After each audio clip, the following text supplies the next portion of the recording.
Hello guys, welcome to Straight from the Horse's Mouth. This is a flat edition. I've researched Newmarket and I've picked out some selections, but don't go away yet, having just looked at these, because otherwise it's all going to go wrong for you, yeah? Because you're not quite sure why I've picked these out yet. So, what we're looking at today? Well, the Placepot to start with actually, and these are the 6 Placepot races, and the Quadpot goes from race 4 to race 6. Placepot, absolutely brilliant bet, well worth getting involved. You do a small stake and get some really big returns. So I'm going to read out these selections in terms of the Placepot, and if I think there's anything else to be noted, like a single bet or an each way bet, then I will point it out as we go. So Newmarket looks great on Friday. This is all information I've researched, by the way. Newmarket looks great on Friday with lots of really good races. This should mean there is a lot of money in the Placepot pool to be won. The following selections are only recommended for the purposes shown unless they're recommended in a different tips section on my website. My website is www.equinetipster.com, and if you look in the tips section in there, you'll actually find the written notes for this. So, first race we've got to look at is actually the 115. That's the first leg of the Placepot. And we have a small 7 furlong class 4 maiden stakes to get past in the first race. Because there are only 5 runners in the 1:15 p.m, there are only 2 places available. We should hope that there is not a non-runner, reducing it to win only. Teasy's does not look to be a great horse, and the unraced Thomas Equinus sire is not impressive. If Superstar DJ ducks left again at the start, it could easily mess up the chances of the slow start and spin around, who is in the stall next to him. Spin around has not shown much so far, able to show a little progression if he gets a clear run. Taking everything into account, Al Jadaf may be the favourite, but this progressive looking colt is also the safest way to get to leg 2. He looks... Oh, my paper's stuck together, that's not good, is it? Right.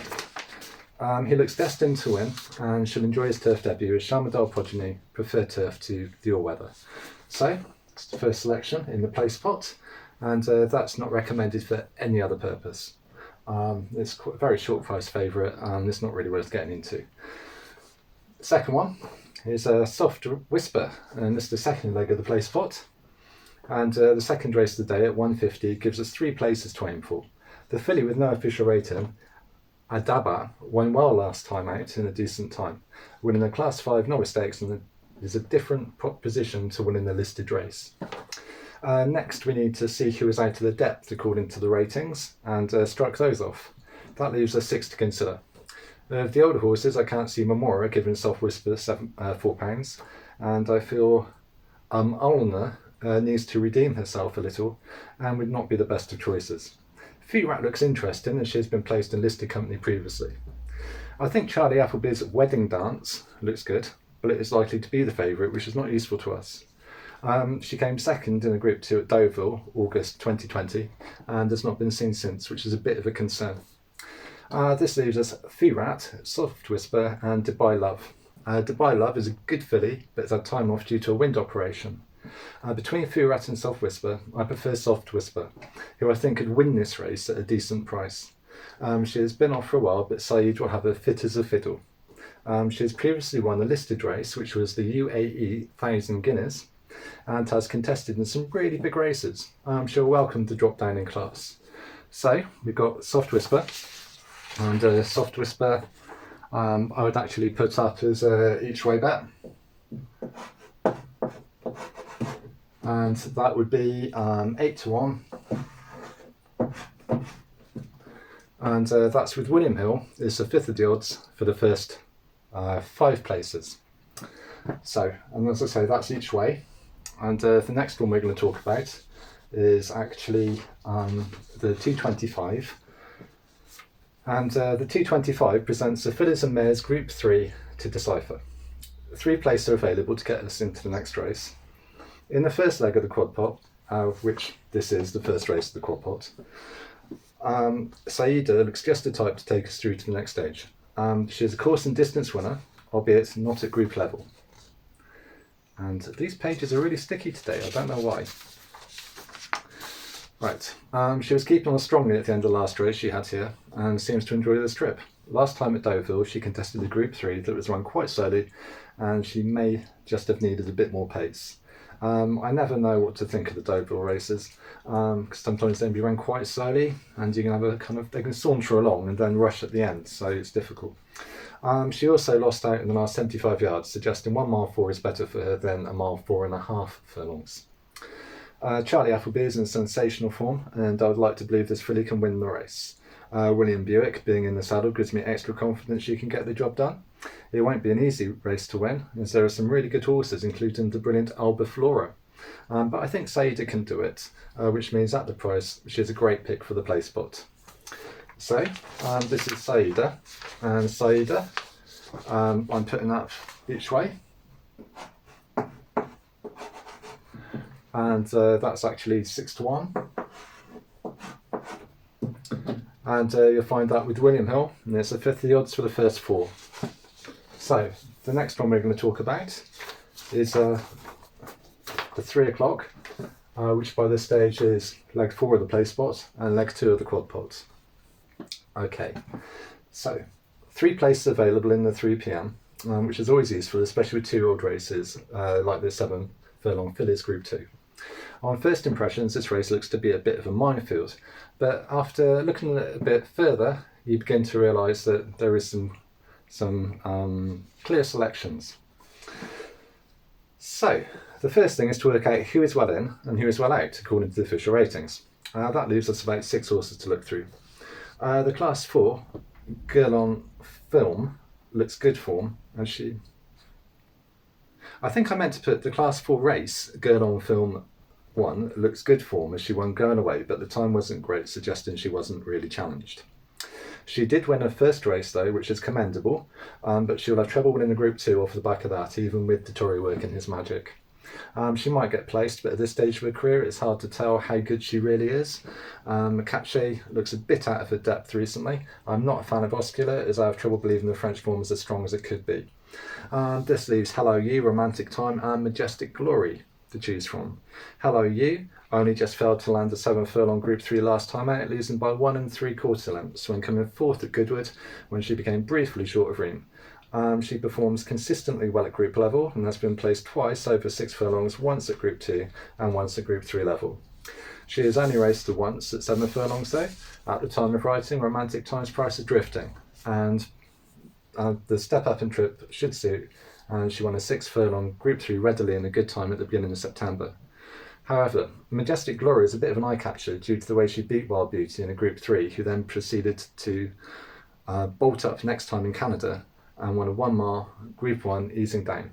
I think it is hard to think that Majestic Glory will not get placed in this, as she looks set to win. So, let me just pop that down. I actually think that Majestic Glory, if I can find the right bit of paper, is a good win price at 11 to 4. And the 11 to 4 is actually a best odds guaranteed price, and that's with Bet365, 11 to 4. So, on to the next stage, which by now is the 5th stage of the Placepot, or the 3rd stage of the Quadpot. And here we go. And 335 is an 8-runner affair with 3 places available. We have to be cautious and consider that if there is a non-runner, this will drop back to 2 places. We should, however, work with what we have. Every single horse, apart from the favourite and Lane Quash, are on the drift with William Hill at the time of writing. I'd quite like to go against Master of the Seas here, as so many people will be on him, and he's had a big break. In general, I think I mainly agree with the betting on this race. Ben Battle is obviously respected due to his history in this race, and only lost when coming 3rd by 1 length on last year's renewal. I feel he is vulnerable to any improvers in the field due to his age this time round. At a big price, Queen Supreme, a previous Group 1 winner in Kenilworth, looks an interesting proposition, and maybe worth an each way flutter. But is the form strong, and how will she cope with her return to the track after some time off on her first run for bolting? There are too many variables to pick her. I think Lane Quash could be the answer, stepping up in trip here. In the 2 Group 2 races he has contested. He was short of Room last time, and finished 2nd the time before by 1 length after losing his shoe. Being a son of Cable Bay, he will enjoy the 1 mile trip he is contesting for the first time. He's down one maiden over 1.5 miles a furlong. I'm putting up Lane Quash, and I actually think Lane Quash is a decent each way bet. So that's each way. I can see that at 6-1. That 6-1 is the best odds guaranteed price, and it's a fifth of the odds for the first 3. That's with bet 365. And in the last race, we have the selections here. Okay, the last race for our purposes, the 5 runner 4:10 p.m. This listed race looks difficult and there's 2 places available. We have to be aware a non-runner will make this win only. John Leaper has not been running well recently, and Foxtel has not won for ages. It's been running under par too. It looks quite tight at the top with Algonac, Star Safari and Without a Fight all holding claims. Star Safari has not really had a good race since February and will need to put in a good run before I can trust him with a task like this, even if his yard has done well in this race previously. I believe they've won 2 of the last 4. Don't quote me on that. So with Algonac and Without a Fight left to potentially win us the Placepot and the Quadpot, who to choose? Algonac did not impress me last time out, so I have to go with Without a Fight, who runs consistently well between 1.4 miles and 2 miles, especially when decent ground is available. There is no separate bet available for Without a Fight, and I'm just going to go back through what we have. Placepot, selection 1, Al Jadaf, in the 1:15. In the 1:50, for the second leg of the Placepot, we have Soft Whisper, who I recommend each way at 8-1 with William Hill, and that's a fifth of the odds for the first 5. Okay, the next one, which is the first leg of the Quadpot and the third leg of the Placepot, I recommend Saida, who is each way 6-1 with William Hill, a fifth of the odds for the first 4. Okay, the next one, which is the second race of the Quadpot, or the 4th race of the Placepot, Majestic Glory. And that's a win bet at 11-4, best odds guaranteed with bet 365. 3:35, we have Lane Quash in what's the 3rd leg of the Quadpot, or the 5th leg of the Placepot. And that's an each way bet with bet 365. 6-1, best odds guaranteed, a fifth of the odds for the first 3. The last one in the 4:10, which is the last leg of the Quadpot and the last leg of the Placepot, I've picked Without a Fight. I haven't actually recommended a bet on Without a Fight, so you can see that I've recommended each way on Soft Whisper, Saida and Lane Quash, and a win on Majestic Glory. No advice on Jadaf, no advice on Without a Fight.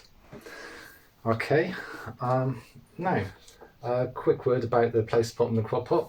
Placepot is run on the first 6 legs, or the first 6 races of any meeting, and the Quadpot is usually races 3 to 6 on any meeting as well. The Quadpot's a really lovely bet, especially if you can only see a favourite winning in the first 2 races, so you can just ignore the favourites, go straight into the Quadpot. The other thing is, if you are losing on your Placepot, if it hasn't gone well and one of your first 2's lost, then the Quadpot is nice to kind of put yourself back into the game, if you see what I mean. I've recently done a whole big section for my website about the tote, and I'd love you to go in and have a look. That'd be really good. I've covered most types of tote racing. I've put about how to do multiple lines and permutations. I've put about all kinds of things, and if you go to my website on www.equinetipster.com, on the landing screen you'll be able to see all the stuff that's new, and you'll be able to click through to it straight away. It's not an image heavy website because I want it to be able to load up on people's phones very quickly. As I say, in the tips section of that website you will discover this as it's printed in my hand, so hopefully that's going to help you. And I would say that if you've got a selection which you prefer for one of these races and you've got a stronger argument for it, then please select that one instead.